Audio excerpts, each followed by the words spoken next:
It's like a Polaroid love 사랑 촌스러운 그 감정 근데 내가 쓰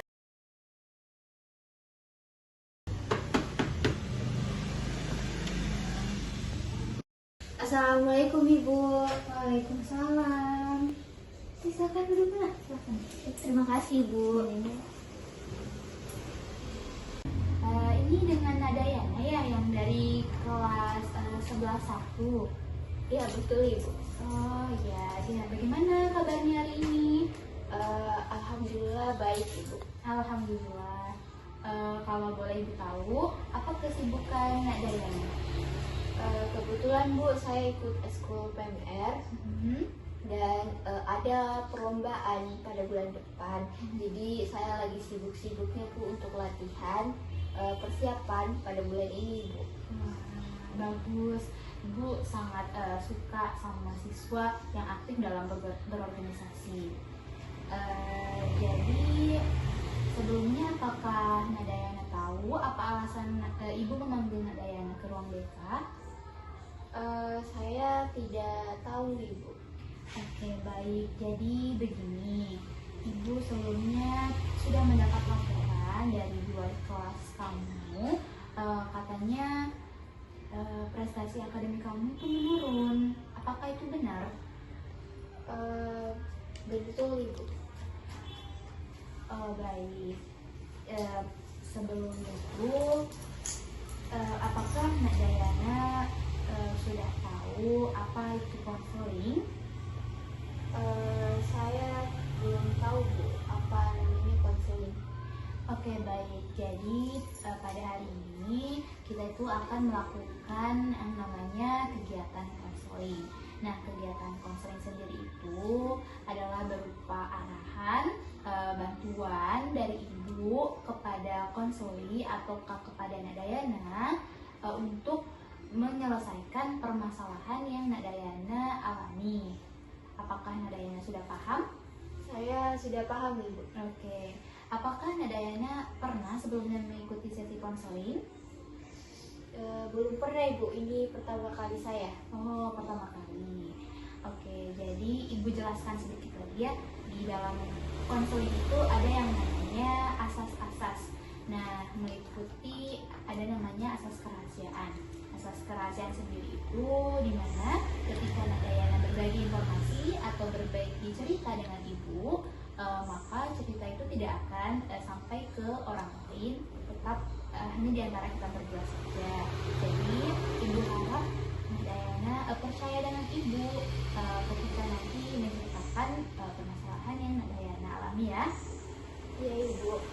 Oke, jadi tadi sebelum kita melakukan konseling, kita terlebih dahulu menyepakati waktu konseling kita ya. Jadi sebelum melakukan sesi konseling, alangkah baiknya kita menyepakati dulu waktunya ya.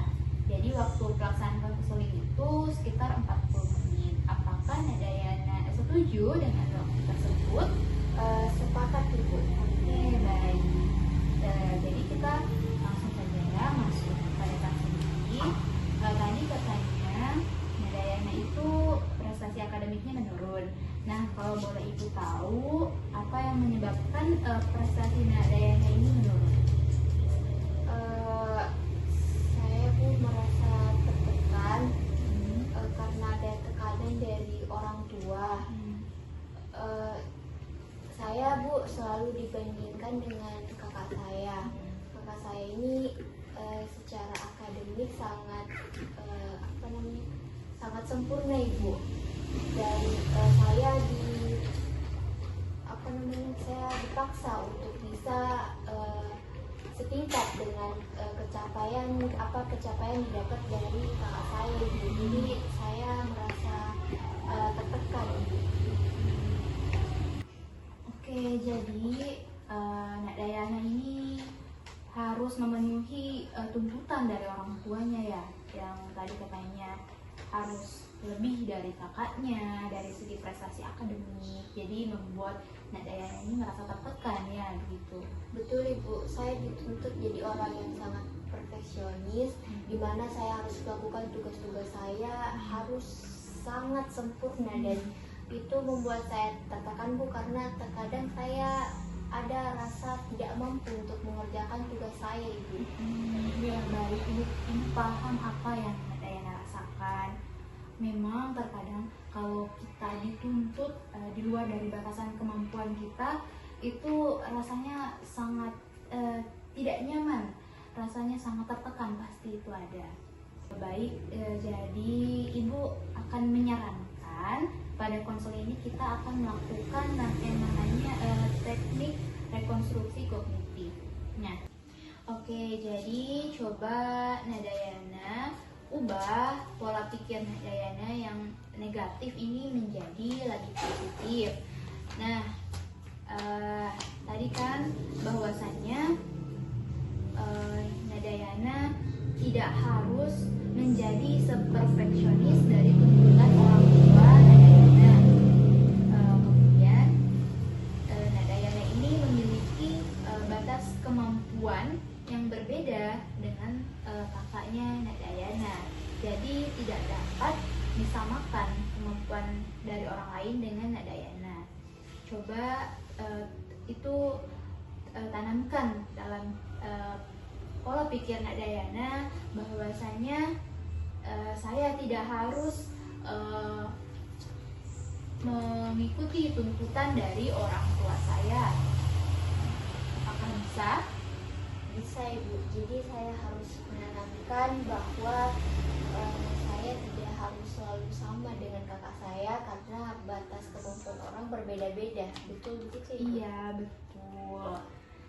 Kemudian juga Ibu ingin bertanya, apakah jika Nak Dayana misalnya dalam ujian tidak mendapatkan nilai A, apakah itu berarti bahwa Nak Dayana gagal? Bagi saya Ibu tidak, tapi bagi mungkin pandangan orang lain, menurut saya Ibu bahwa mungkin itu saya gagal Ibu.